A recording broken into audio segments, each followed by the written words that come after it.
and tape it and send me the tape.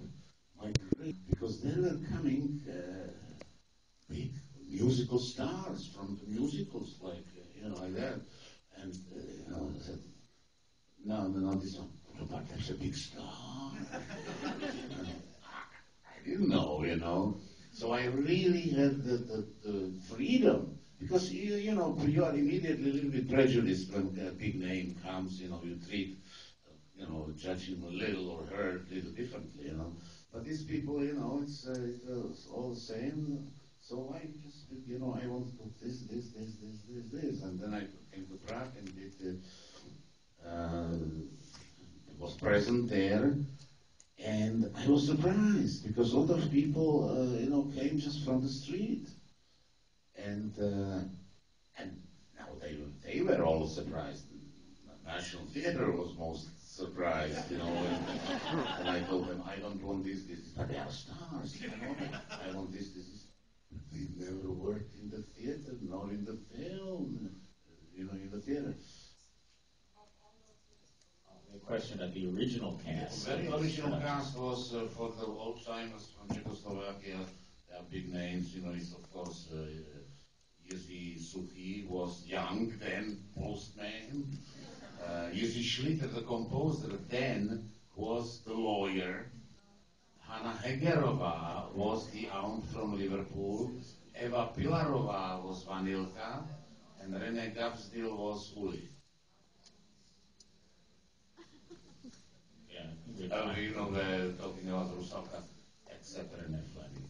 She is absolutely sensational from the way she looks and sings it. We have time for a couple more here. It's a question about pertinence of staging this piece now versus the time in which it was originally produced. That's a great irony. Because basically this is such a sort of moralistic fairy tale how greed is bad for us, right? In the times, in the 60s, money in communist country didn't play any role at all because nobody had any. And nobody could even dream to have any. And probably, they allowed to stage it because they thought it's sort of showing the decadence of the capitalist money-oriented society. I'd like to ask you, is that true? Did he ever ride his bike from Paris to Carlo Vivari? Or bicycle, yeah. Poor Czech, how can he get from Paris to Karlovy Vary? Huh? Any reason why? No, that was in the days where I was, every summer I did something for my body. I was bicycling, different countries. And this year they invited me to Karlovy Vary, so I said, well, listen, I'll be in Paris, so I'll bicycle.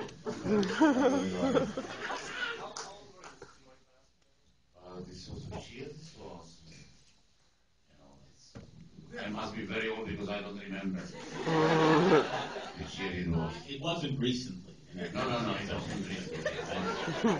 I've been in the 80s here sometime, right? And if you could tell the strange story of how it kind of boomeranged back to you. It was strange. It's something fatalistic, Kirk Douglas, at the height of his stardom, superstar, in 1962, he bought the rights to the book and wanted to make the film and, of course, play perfect.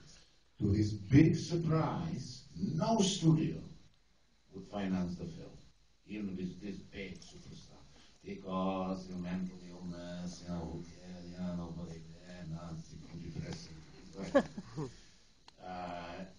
He's a stubborn man, Kirk Douglas. So he decided that he will finance it himself. And he was on a goodwill tour in Prague in 1966. And he saw some films, Czech films, among them one of mine. He liked it and he asked me, because he was if he wants to do it with his own money, it has to be very little budget. He can afford, to spend all his money on film. So he needs somebody who can prove that he can make cheap films. And he saw Loves Like One, which is, film made for peanuts and like that, and he liked it. And he asked me if I would, if he sent me the book, if I'll read it and tell him if I'm interested to make a film. I said, oh my God, of course, Since the next day, when my first trip was to the mailbox, and the book will arrive. But the book never arrived. The book never arrived. I don't know, 8 or 10 years later, or whatever, when was it? I am already emigrated to the United States. I am lying in my bed, having nothing to do in the Chelsea Hotel. And this book arrives in an envelope, sent by Saul Zaentz and Michael Douglas, Kirk Douglas's son. Now, what I learned, first of all, I learned that Kirk Douglas really sent the book then, but the censors at the customs in Czech Republic, Czechoslovakia, confiscated the book and didn't tell him and didn't tell me. Now, 8 or 9 years later, Michael Douglas, his son, without knowing that his father sent me the book 8 years before, sent me the same book. So that's something really weird. Milos Forman, thank you so much. Thank you. Thank you very much.